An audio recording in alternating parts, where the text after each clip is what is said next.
You're listening to a podcast by Oak Magazine. I would like to acknowledge the Dja Dja Wurrung people as the traditional owners of the land on which this episode was recorded. I pay my respects to their elders, past and present, and extend that respect to all Aboriginal and Torres Strait Islander cultures.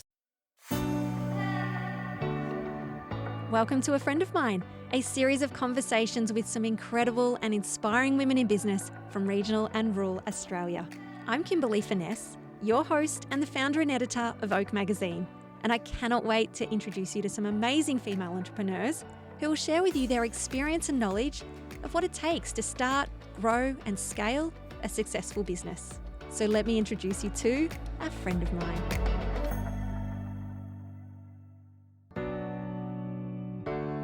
Welcome to the podcast. I have a very special guest with me today, one where we're going to actually turn the tables. So, hello and welcome to the podcast, Erin. Thank you. I think it's my duty today to say that I'd like to introduce you to a friend of mine, Kimberley. See, the title of the podcast works so well. It does.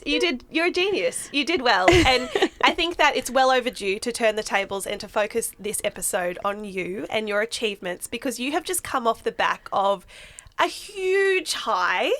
Congratulations, first of all, and I'm going to read it because I need to get it right. You have been named the AgriFutures Australia Rural Women Award runner-up in the national awards. You're already the Victorian winner.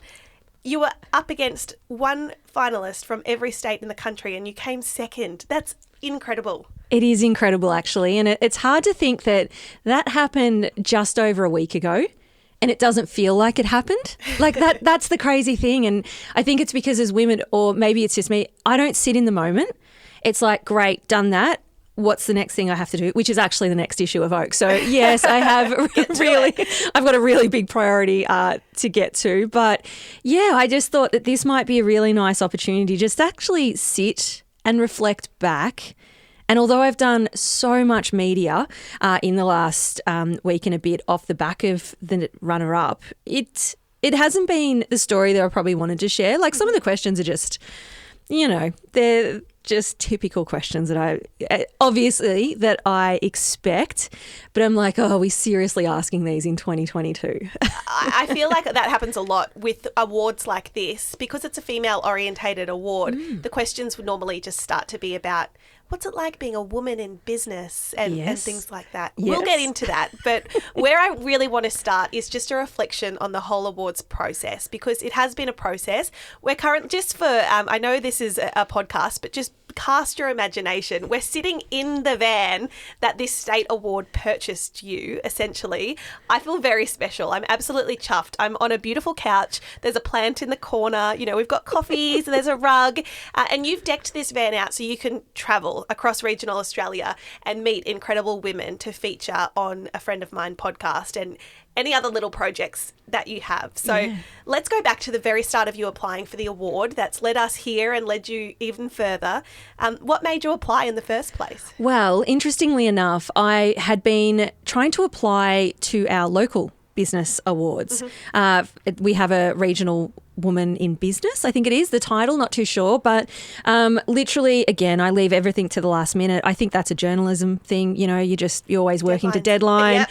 Anyway, I had almost finished my application and went to hit submit, and it just said, we're done. Like, obviously the cutoff was, I think it was 11 p.m, not midnight, and that's probably where I got caught. Because, awards you are missed always... it by that much. I missed it by that much because awards are always at midnight. And it hadn't locked me out previously, and I'd literally just finished the last question.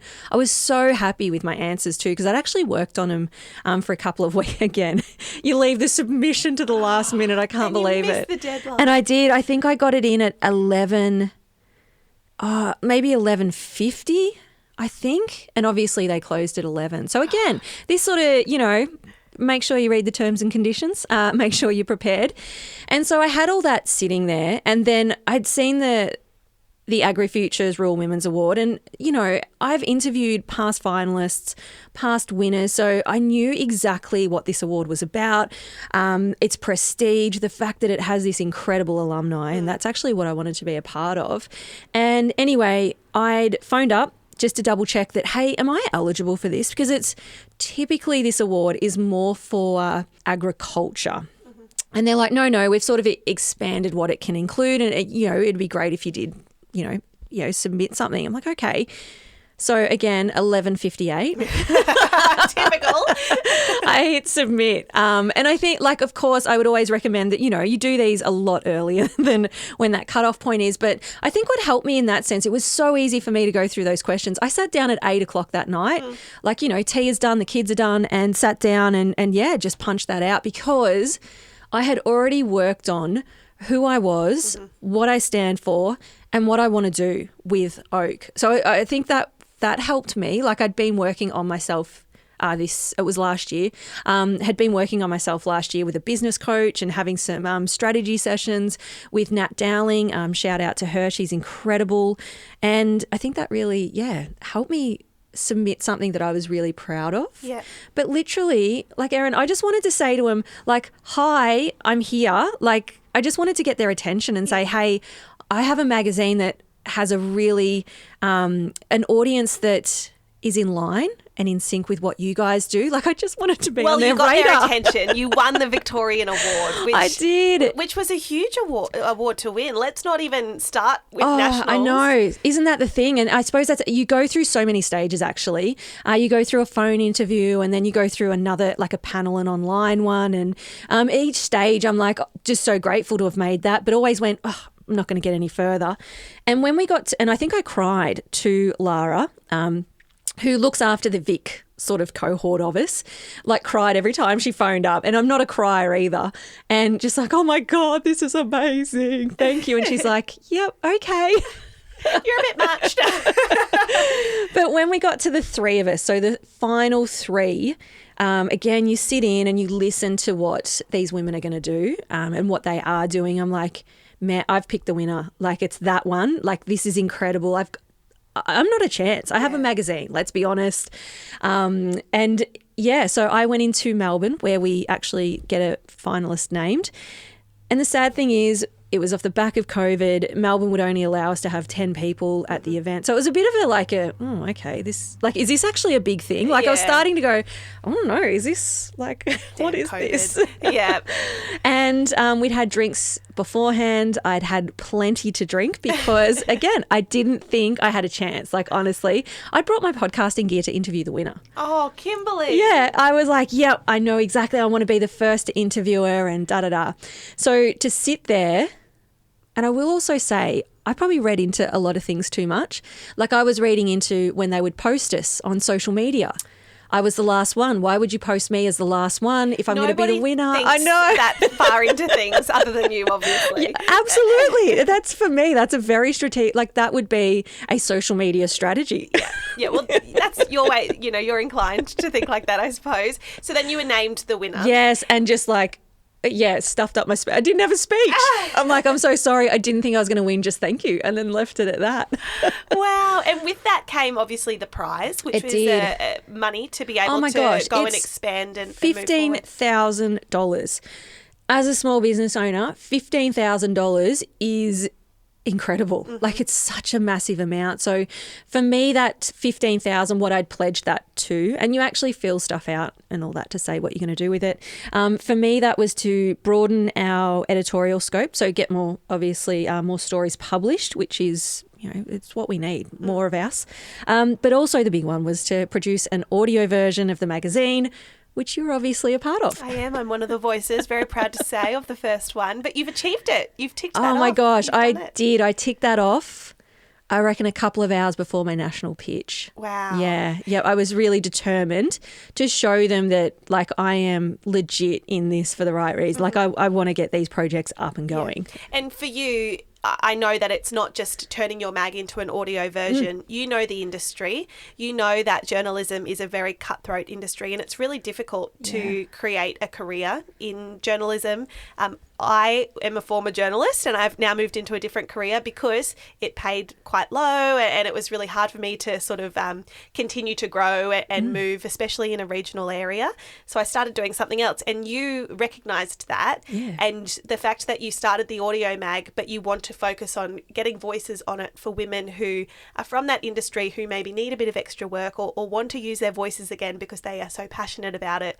That is kind of the centre of everything you do. It's not just about producing the podcast or the audio mag. It's the reason why and the voices you're using. So it's really powerful. Well, this is the thing, isn't it? We have kids and then it's so hard to get back into the industry, especially in journalism, whether it's, radio, TV or print, because it requires such incredible hours. Like, they're huge hours. You're on all the time. You're on social media on the time. You have to be. Yeah. Like, they're actually exactly. There's actually no it's an optional. You need to know what's happening in the media. And you just, personally, I don't think we have the bandwidth sometimes, especially with a newborn, to be able to do that. But even when we do, it's just not flexible. No, it's not. Isn't. No, we still have a very long way to go, but you've created another avenue for women. And I obviously the judges saw that and named you the winner because of that. So then you've just come back from Canberra where you went for the national award. Talk us through that. Well, so before Canberra, you then go to Albury. It was probably about 8 weeks prior. You go to Albury for 3 intensive days, but really you're there from Sunday to Thursday, and your schedule is mapped out from pretty much breakfast to tea time. Every minute is allocated with something. And is this when you met all the other finalists? This is when you meet the other finalists. And at that time, I'd probably had my blinkers on still. I didn't really want to know too much about what was happening. And obviously, you've got your own stuff going on. You've got your own work, and obviously it was pretty busy during that time. That was the first time we'd met. Again, you're trying to go into it because it is a competitive situation. Like, let's be honest, there's 20 up for grabs for the winner and 15 for the runner-up. Right. It's competitive. $1,000. It is. Yeah, exactly. But the culture, the environment that they cultivated, AgriFutures team, so that's, Belle, Sheridan, Abby and Ange, was one of support and just to be each other's cheerleader. Amazing. So we are 7, we've started out as strangers, and honestly, I think we have lifelong bonds. Wow. Some of us more than others. We've all connected with different ones in that group. It was really incredible. So 3 days, and what you do over those 3 days, there's a lot of workshops to, work on how you present and all of that. But literally you present your pitch, which is a 10-minute pitch, and you present and it gets pulled apart, you put it back together, you present again, it gets pulled apart. So you are receiving feedback all the time. Gosh. Which can be deflating too, because people are ripping you apart. That's your baby. Yes, yeah. And the hardest one was the Tuesday where we had to present a 5-minute version. Now, it's hard to, when you've got a story, it's hard to pull bits out and condense that into 5 minutes. Again, I'd gone in unprepared. Doesn't sound like it. No, but I knew because it was going to be pulled apart. So I just thought I'll go with the bones. I know what I'm doing anyway, like what I want to do. Go in with the bones and then just keep massaging it until we get to the end. So I think that 5-minute one probably threw me. My slides didn't line up or anything. This was in front of about 50 Horizon scholars. They're the best of the best. Honestly, they're the brightest kids we have in agriculture in Australia. Wow. Yeah. If you ever want to feel like the future is in good hands, you just need to be around these kids. But each of them got to give us back a sticky note, a Post-it note with some feedback. Uh-oh. So 50 Post-it notes with feedback. I was feeling pretty good, and then came in to read my Post-it notes, and that is where it all fell apart for me. Were they brutal? Oh, there was probably, look, on the day, I'd say yes. There was 5, maybe 7 there that were brutal. And again, Kimberley's picked out the 5 to 7 that are brutal and not focused on the others but that you are. Do. It's like social media. You look can't at help the negative it. Comments, not the positive ones. You do. Right? You can't help it. And so I actually put them in a pile. And then literally just focused on them. I'm like, okay, how can I, and some of them, like I've read them back now. And I'm like, oh my God, they weren't even that bad. It was like, you moved your head too much and we couldn't hear you on the microphone. Oh. I'm like, here I am, like just that's all I was focused on. You didn't have very confident posture. Oh. I'm like, oh, okay. I probably, there's little nuances in me where I just like go, oh, you know. But it's not about the content, you know. No, it isn't. Yeah. And I think I did that at the end, like, oh my God, that's done. Thank God. You know, because I was first off the cab as well. Like it's first cab off the rank, I think it said. But yeah, anyway, focused on that. And that's when it all fell apart. Like I, cried and just I lost my way. I thought, oh my God, what am I doing here? These other women are saving lives, you know, with their projects, and, you know, they share really vulnerable stories. A lot of them have, and this is the thing, those women have to share their story, their trauma, over and over again. Mm-hmm. So, you know, I think there's a bit of work that you do on yourself before you go in to be able to do that. Again, to be in such a supportive group where you have to share those moments. And it's hard because I'd love to share some of them with you all so that you understand like what I'm talking about. But I think that's their story to share. And look, listen to the AgriFutures podcast. You'll probably hear them all share a bit about that. I remember messaging you just before the awards to sort of see how you went and how your pitch was. And you said to me, these women are amazing and I don't stand a chance, basically, which I knew you did. But you said, I haven't got that personal trauma, that really sad story. And I just thought, is that what it's about, or is it about what you've managed to create and how you've managed to lift up women and connect women in everything you do with Oak? And obviously it was because you were then named the runner-up. Well, I was, which is interesting. I think it's because I was told each time I presented, we need more of you and your story. Mm-hmm. And when I introduced myself, I didn't say I had kids. Like it wasn't until we went back through the circle and I said, you will have noticed when we introed ourselves this morning, I didn't mention, I actually have 4 kids. And I think it was like, oh, really? Like, why? Why wouldn't you be proud of them? I'm proud of them, but I want to be recognised as Kimberley and not as Kimberley the mum. Yeah. That's something that you've struggled with for a long time, isn't it? Yeah. It is. I think I struggled to separate both of those. Yeah. Or I'm working so hard to separate them both when there's probably a big overlap between them. Did you find that any time you meet with a woman in business, which is all the time, that's a huge part of their business is balancing their family life and being a mum, it becomes part of it? Absolutely. It's the reason why some of them do start their businesses. It's for flexibility. Yeah. It's to find purpose. So they'll be on maternity leave. And I think pregnancy is incredible like that. It gives you that one time, depending how many kids you have, but it's that one time where you actually have this moment to change directions in your career. You have space and time to think, does this actually light me up? No, great. I've actually got an out here. I'm on maternity leave. I don't have to go back. Mm-hmm. What can I do? Mm-hmm. So in that sense, I think, having kids and maternity leave is an incredible opportunity. But, you know, that's why some women start their own businesses and are really proud that they have kids. And I am proud. And it's so funny. You always start with, I love my kids, but it's such why we use that segue beyond me. But yeah.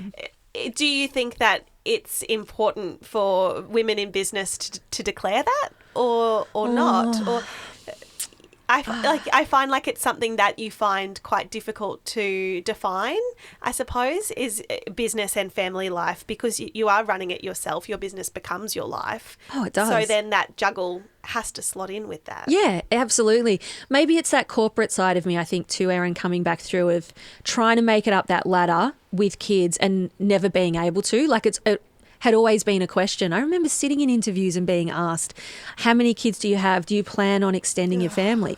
Like we know that actually cannot be asked. Well, your heart drops because you go, I want another one and you're not going to hire me now because you said that. Exactly. Because you don't want me to go on leave. Yep.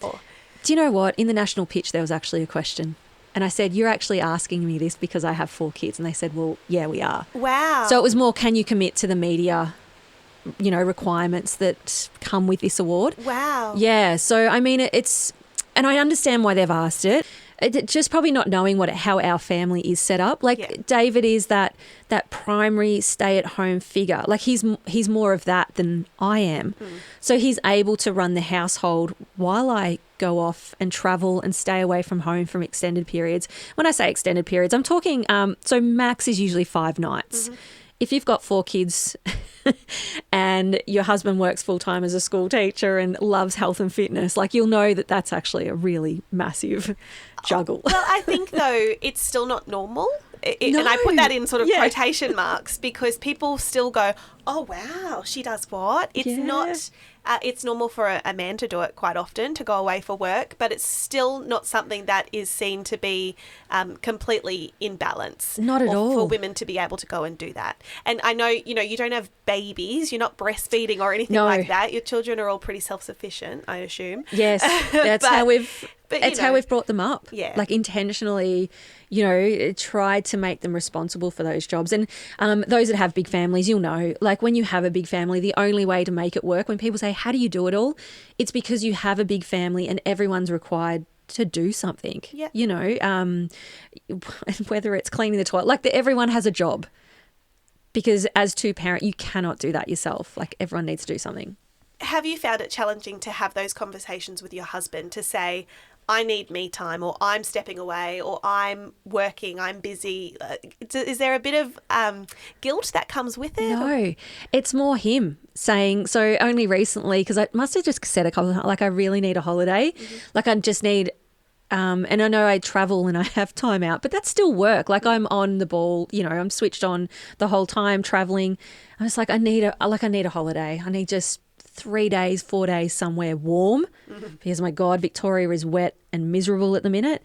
And I hope he doesn't mind me saying this. He dropped some cash into my account and it just said, treat yourself. Oh. He said, you need to go and book somewhere and just go away. Every other husband is so mad at him right now because all the women listening to this are going to go home and say, what that? I have struck it lucky. Yeah. I have not moulded him by any means. He came to me like that. So I actually have his parents to thank for that.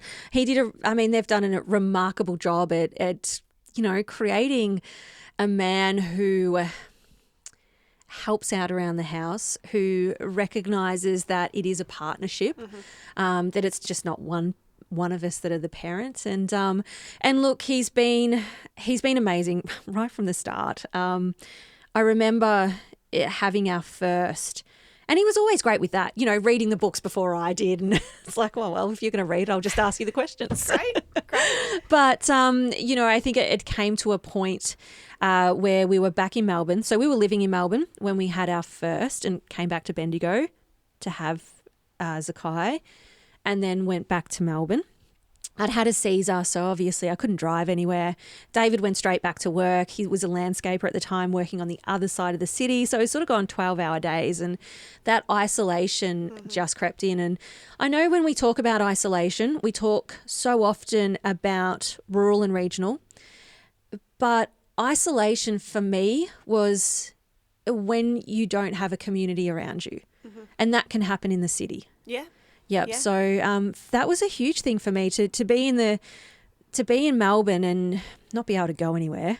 Not have anything around me. I had to walk everywhere, really. Yeah. Nothing was in walking distance, and I had a newborn, first kid at 23. Had no idea what I was doing. Wow. Tired. Yeah, no support system. And I remember, David came home one day and I wasn't there. I'd packed everything up and come back to Bendigo.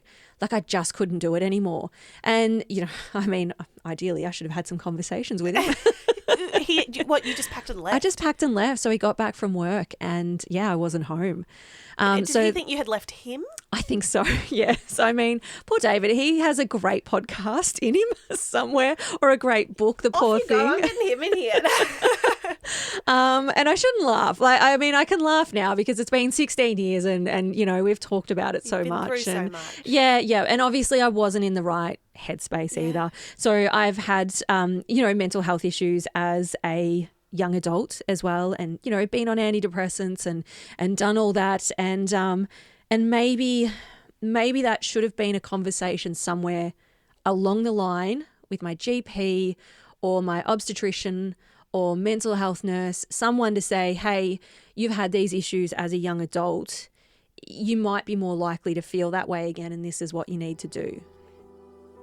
Are you always stressing and guessing when it comes to your social media marketing? Do you feel like your effort doesn't bring the results you need, or you don't know how to check? Well, you need to check out my friend Mac&Ernie. Erica Mac&Ernie is a qualified marketing strategist with 25 years real experience, putting advertising, marketing and social media to work. She's focused on regional and rural businesses, teaching you the skills and confidence to develop strategy, measure results, and keep that content machine running. For free tips, follow Mac&Ernie on social media or head to macandernie.com.au to find out more. Now back to the show. And through all of these years where you've obviously been through these battles and had to learn the balance and how family life works, I guess that's how Oak was born, right? You realised you needed to do something for you? Yep. I have a love of print. Like, I love print, and it's and there's been a magazine for every stage of my life as well. Like, again, as a young kid, you're reading smash hits, and then, Shop Till You Drop and Girlfriend and Dolly. And I skipped those two and went to Cosmo and Cleo. Yeah. So they were my sex ed. And like, they are so influential. Magazines have such an important role in our lives. And I'd argue, I'd sort of challenge anyone to say no to that. Like, think back when you've had a magazine, you've read it, and they change the way we think about how we should look, based on makeup and body size, everything. Like, they're so influential. They are. And I never said positive influences. No. But there was a point there where there wasn't a magazine that spoke to me. So that's, why I started Oak as well. But also I had someone, saying to me, if you want to do it, just do it. Like, what's the worst that can happen? Yeah. Yeah. Obviously, you've got a family to run at the same time, and he obviously saw so much in you and knew that it was able to become a very viable business for your family. So he obviously knew that you were just going to take it and run with it. So props to him for sticking it out. Absolutely. Let's go back to the award, because we haven't even got to you being named runner-up yet. Yeah, no. Yeah, we'll get to Canberra. So you went to Albury, you did your pitch. You met all of the other incredible finalists. Oh, they were. They really were. And I have some really good friendships with some of them as well. And when I say some of them, I don't mean that I don't like the others. That's just how it happens. There's 7 people and you connect with some more than others. So on the day of my pitch, I was actually feeling okay. And that's the thing. Like, I was just so tired. I hadn't slept. And, you have so much work to do, and then you'd have to do your business work on top of that. And during that time, I was trying to launch the audio version of the magazine so that I had something to say, hey, look what I've done with the national, with the Vic, the state win. But I went in, I felt really confident with my pitch and everything. So I presented.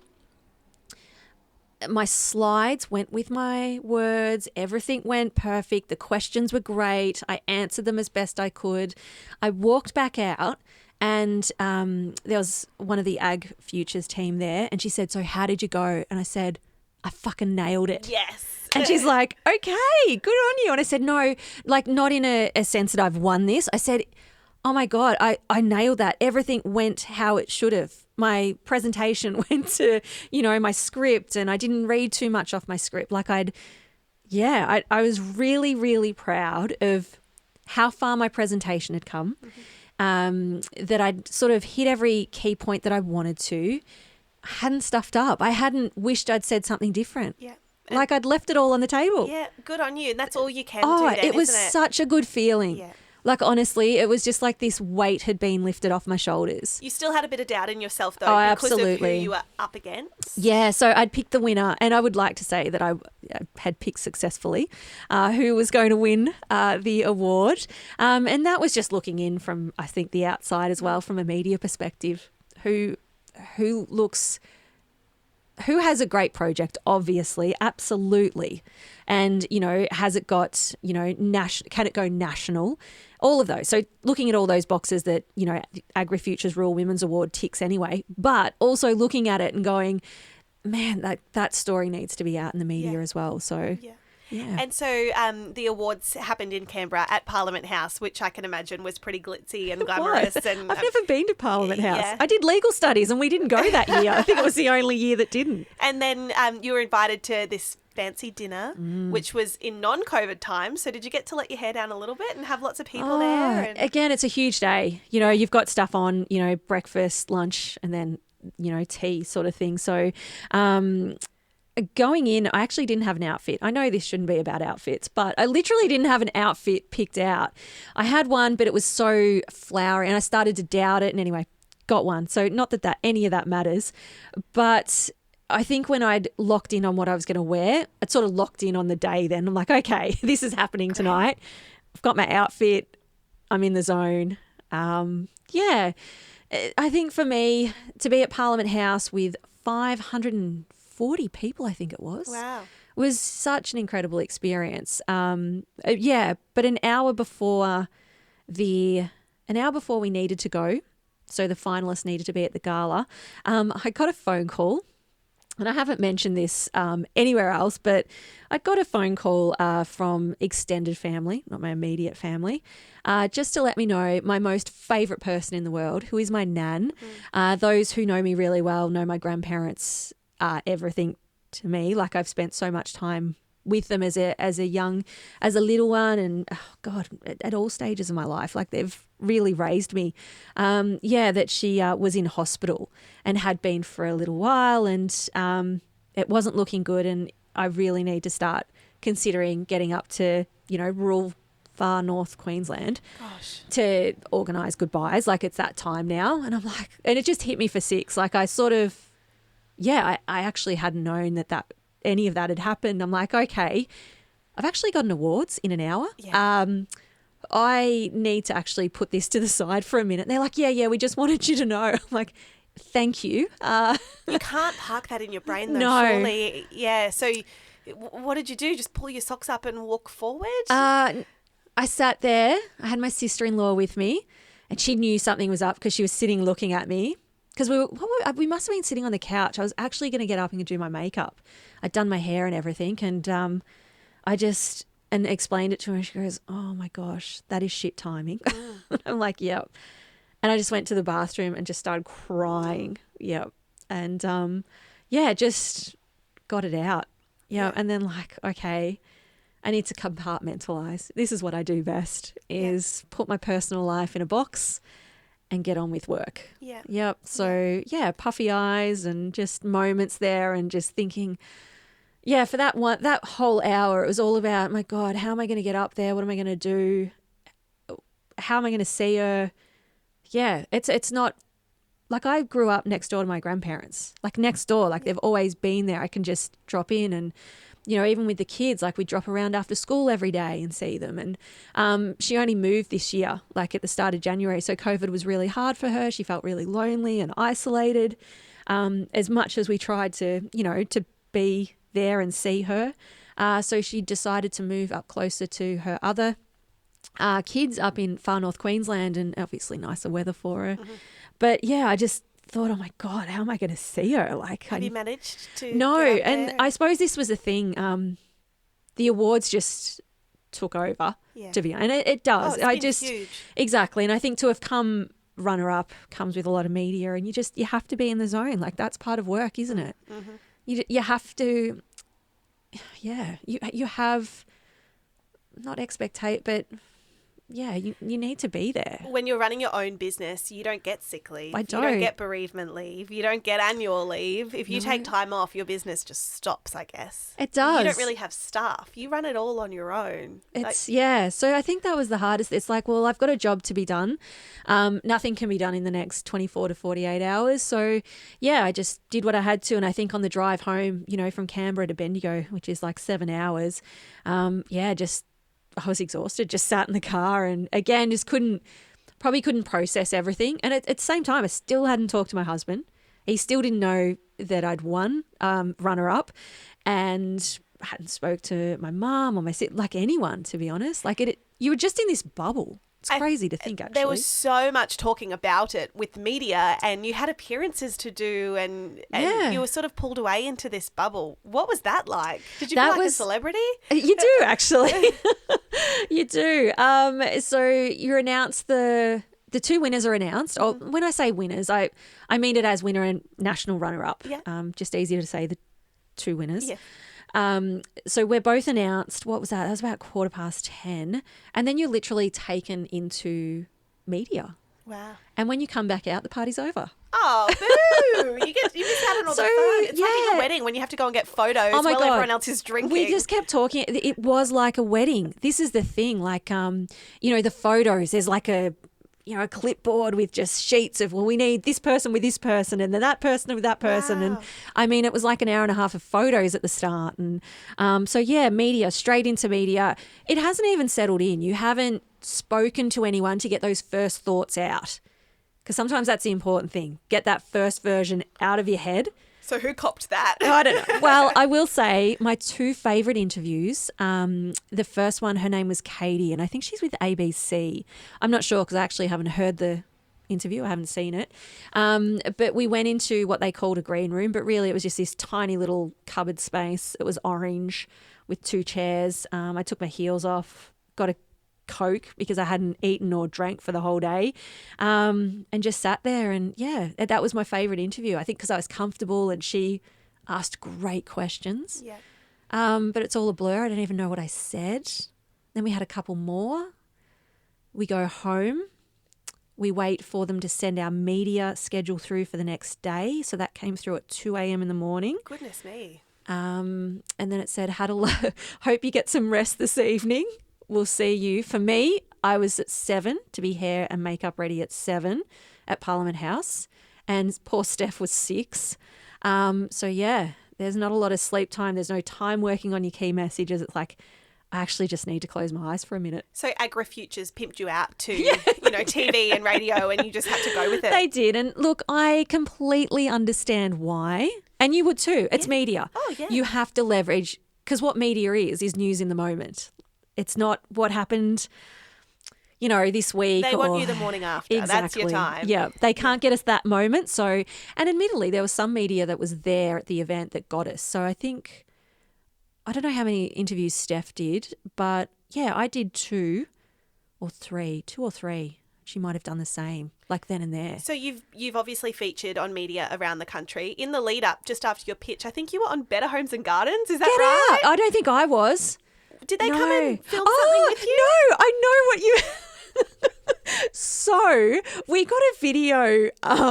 This is my fault, actually. We got a video filmed, right? Yeah. And it's just some of the behind the scenes footage I got. It was with Kate from Winter Creek Flowers in Malden and myself, and it looked like an episode of Better Homes and Gardens. Oh, did you just write that? Oh, how embarrassing! No, because you're not the only one. I was like, you know what? That's how good I think you are. That I was like, oh wow, they're filming her for Better Homes now. No, what next? Because I just said, and next, and yeah, watch out, we'll be on Better Homes and Gardens next. I thought that was legit. Oh, I know. So maybe After I need you to. win awards like this and your business gets propelled into spotlight, you can't make jokes like that because people think you're serious, Oh Kimberley. my God! I mean, I would because we did. We looked like.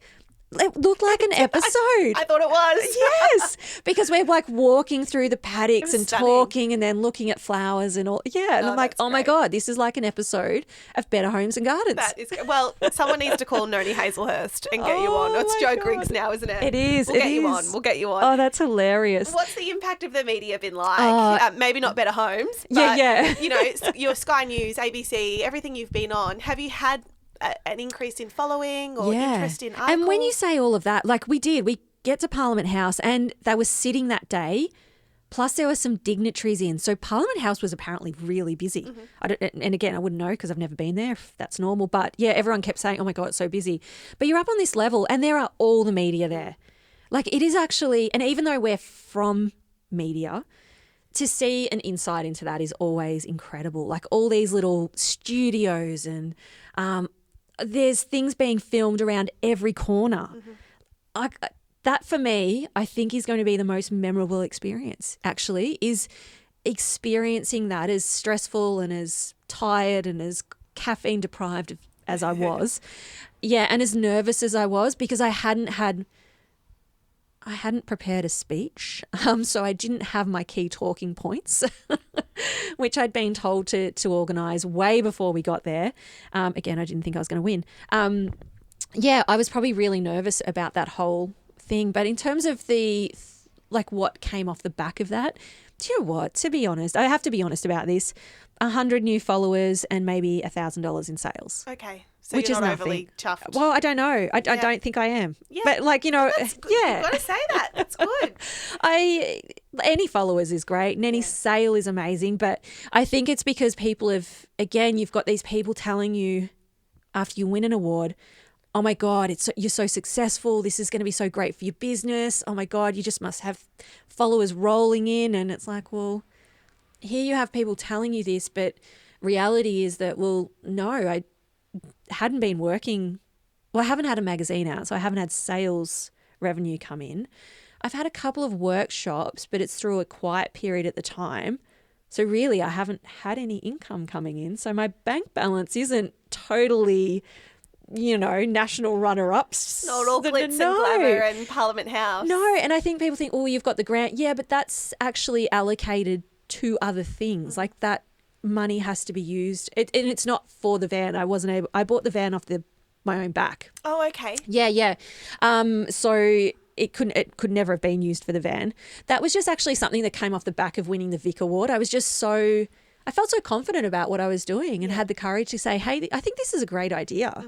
But yeah, so I think it's hard. And then, you don't have lots of followers and you don't get a lot of sales. You're like, well, am I deserving of the win then? Like, do you know what I mean? Like all these thoughts go through your head. It's so hard to stop it. You snap back now to reality. You've got issue 12. You've just celebrated 5 years of Oak, which is huge. I remember when you said, I want to start a magazine, and now it's a magazine, a podcast, an audio mag, and, it flips to a travel mag and a wedding mag, and it's not just, Central Victoria. It's nationwide.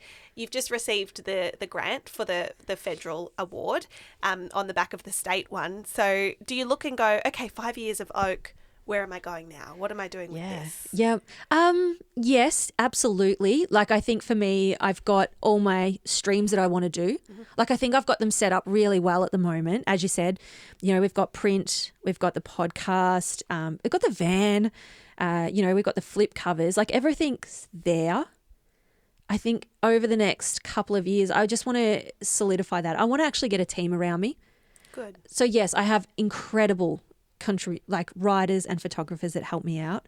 Couldn't do it without them. And I've got this great little group at the moment that believe in the ethos of Oak better than I do.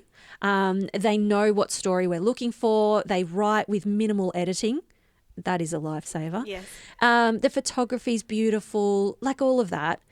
But I need a salesperson. Like I literally do need ad dollars coming in. And I need someone to do my socials for me. And, there's so many things that I do want to do. I want to be better at what I'm doing already. And that's when it comes back to being a business, I suppose, because costs come with staff. When you can do it yourself, it doesn't cost you anything other than all of your time and energy. But when you need to hire people, then you need to say, okay, is that worth it? Am I going to get that back? So are you at that crossroads now? Always. And I think that's a conversation that I have with so many other business owners. Like, how did you make your first hire? And so the advice is always, when you bring someone in, you will actually start to make more money. So yes, it costs you a bit more at the start, but you actually need to do that to make more. And I think that's the hard thing to get your head around because as you said, you're always, but I can do it myself, but it's costing you time. And time it's a with risk your family. outlaying money until you know what it's going to bring in. It's really, really hard. And it's hard finding the right people. Like there's got to be the right fit for your business. And I do work, because I'm small, I'm nimble. Decisions are made really last minute. Things change. Like it has to take a pretty special person, I think, to put up with me probably. I don't know. There's got to be some of that in there too. Oh, well, back yourself. Obviously, you doubt yourself, as I think any person does. But I think the last 12 months and these awards that you've won and the people that you've met and been on the same level as, even though you may not feel like you are, you well and truly are. I think that if nothing else, if it's not giving you the followers you needed or the revenue you needed, hopefully it at least gives you that confidence to say, you know what, I am making waves here and I can keep going. Yeah. But I think the main thing is though, like, our website views are up, like all our impressions and views are up, which means more people are looking at Oak, which means more people are seeing our stories. And that's the most important thing. We are talking about the need for more women to be visible in the media. And that hopefully just sows a little seed for someone to sit back and go, well, actually, I'm looking at the front page of, the newspaper today. There's no women there. Turn to the next one. Like, how many pages do you have to flick until you see a story that you are reflected back in.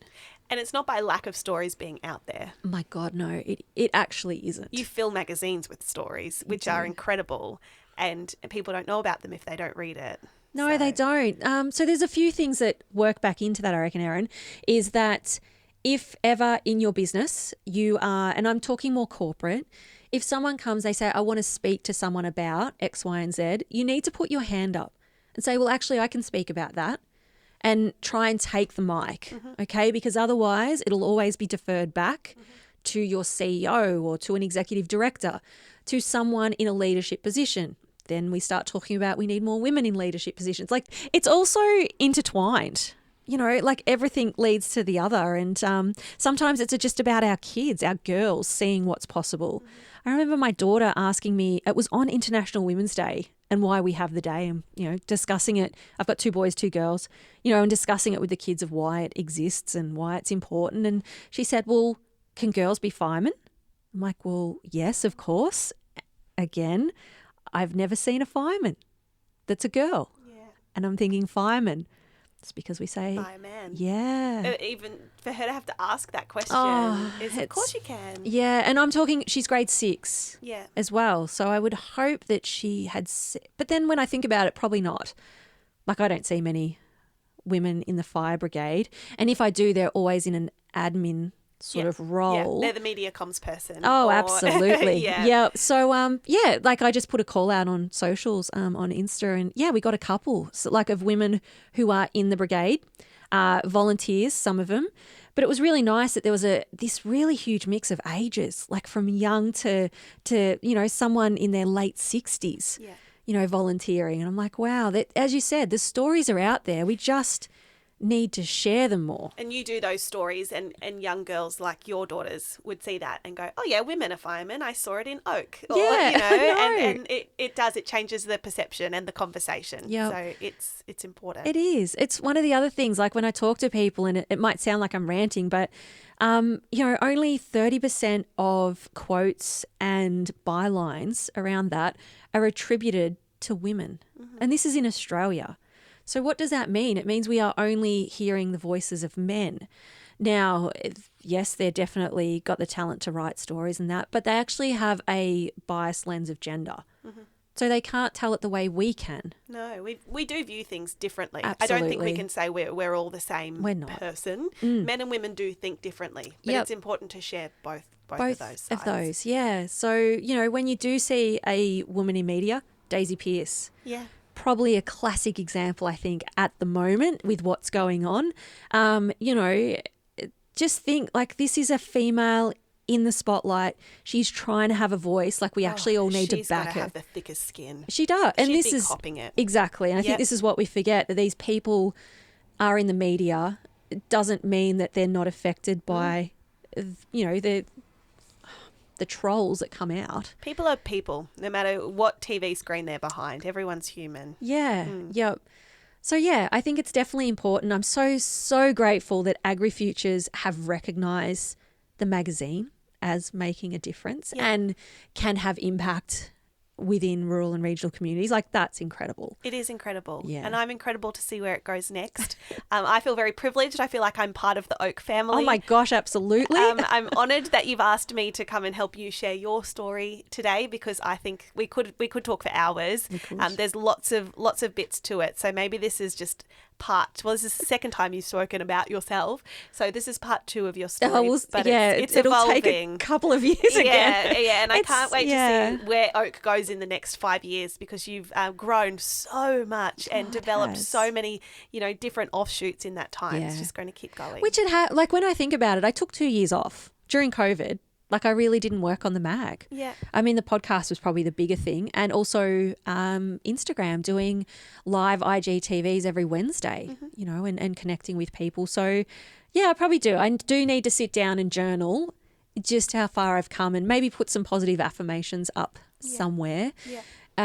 But, yeah, it is incredible how much it's been embraced by people. Before we completely wrap up, can you give us an issue 12 teaser? Have you got a story or something that we all just, you know, can't wait to read? Or Or is there anything you're still looking for to piece it together that we can sort of help you with while we've got the mics on? Yeah. In terms of the front cover, I have pitched it to someone to be on the front cover. They have said yes. It's now a matter of, okay, like we don't come out till Christmas, which again is like 2 months away.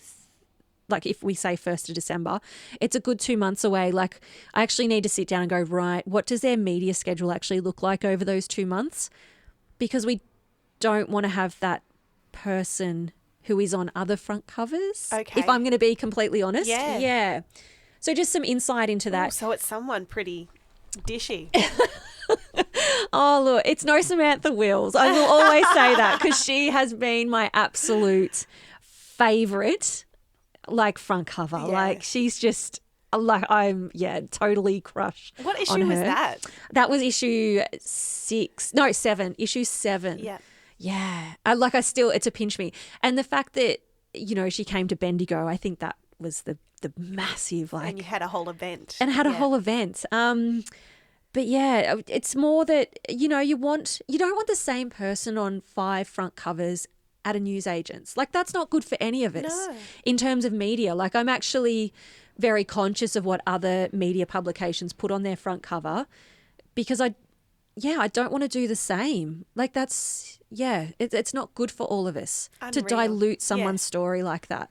No, of course not. Well, I can't wait to find out who it is and what the next issue is going to be like. It's the first issue on the back of the award and your name being put out there a lot more nationally. So I'm really hoping that you fill it full of ads and make millions of dollars. But I know that's not the purpose behind anything that you do. Yeah, it isn't. And it'll be exciting to see. Which is really nice, actually, because I know this is probably the struggle that I have. You're told to create a business that makes you money. Yeah. But it hand on heart, like it's more than that for me. Of course it is. Like it really is. Yeah, it needs to be. Otherwise it wouldn't be successful. Maybe. Yeah. No one likes the 9-to-5 grind just to make money. God. That's why people are leaving it, right? I know. No one would ever hire me back into a 9-to-5. Like, I'm just not good with red tape. But why? Like, why are we doing it this way? Yeah. It's the way it's always been done. But why?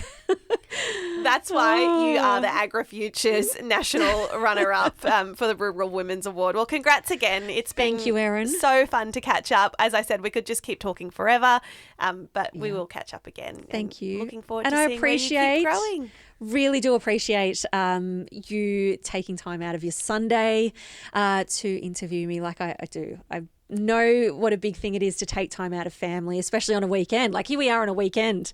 My gosh. It helps that you have a roaming van and we're currently in the driveway of my house. So well done you. Oh, brilliant. Thanks so much. Good on you, Kimberley. Now, before you take off with all that inspiration and knowledge, we'd love for you to leave a review on our podcast so that we can continue to amplify women's voices in the media. And if you have any questions, we'd like to celebrate a win, can always connect with us on Facebook and Instagram at Oak Magazine AU. I'm so glad we've met and that now you know a friend of mine.